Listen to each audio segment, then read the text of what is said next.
Yeah, I mean, I know the Big East title race is probably all intents and purposes over, but when you look at the postseason implications for both of these teams coming in, how much intensity are you anticipating being on the court now, considering where both of you guys are at?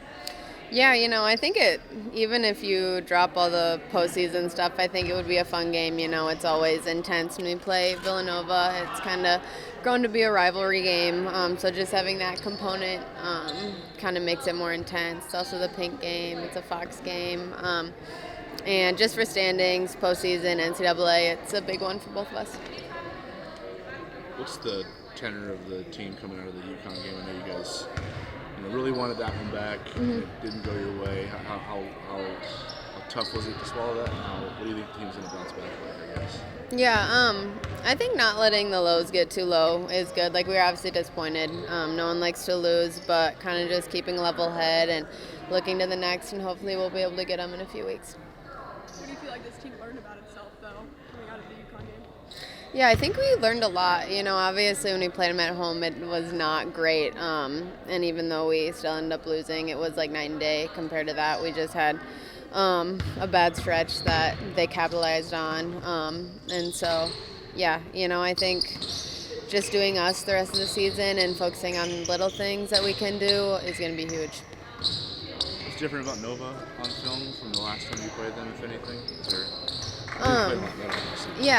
No, they're playing well right now. They've made some changes to the starting lineup, and so that's different. They get after it on defense, and so they always have, but it should be an exciting game from that standpoint. At this point in the season, how focused are you on just honing in on what you guys know you're good at, or is there more of a balance of trying to figure out what little things are to fix? Yeah, I think it's both, kind of like I said earlier, we need to focus on little areas that we can improve. Obviously, it's middle to end of February, so we're not going to make like a drastic change in anything, but maybe just focusing on one thing, game to game, and also just staying level and doing us. When it comes to kind of that even keel mindset, who sets the tone for you guys? Is it you as a coach? Is it with you guys? I think it's both, definitely Flan. The starting lineup is all seniors, so I think we kind of all feed off of each other. And so we have a lot of people who lead in different ways on this team, and so I don't really think it's a set person. It kind of changes for the situation, which I think is great for us. Where do you feel like this team is in terms of its potential, and how much more of a ceiling there is for where this team can go? Yeah, I think we still have a lot more left that we can do, which is exciting.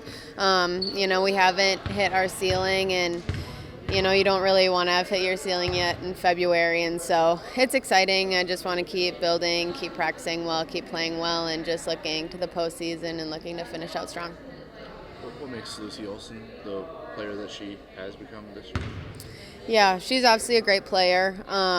She can score at all three levels, from the three. She can pull up, get to the rim, score it at the line. And so I think just that versatility makes it a tough matchup. Are those matchups fun especially when they're kind of like at your position or there's some switchability there? Like, do those matchups feel different? It's fun whenever you play against a good player.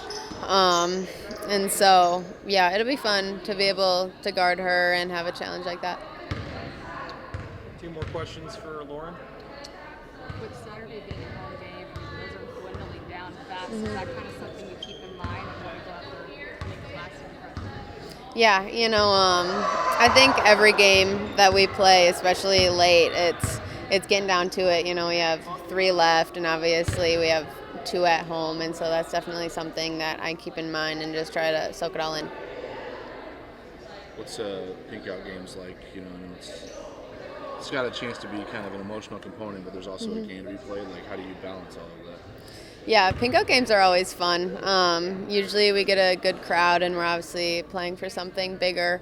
And so keeping that in mind and playing like that is always huge, and it's always important to keep that in mind.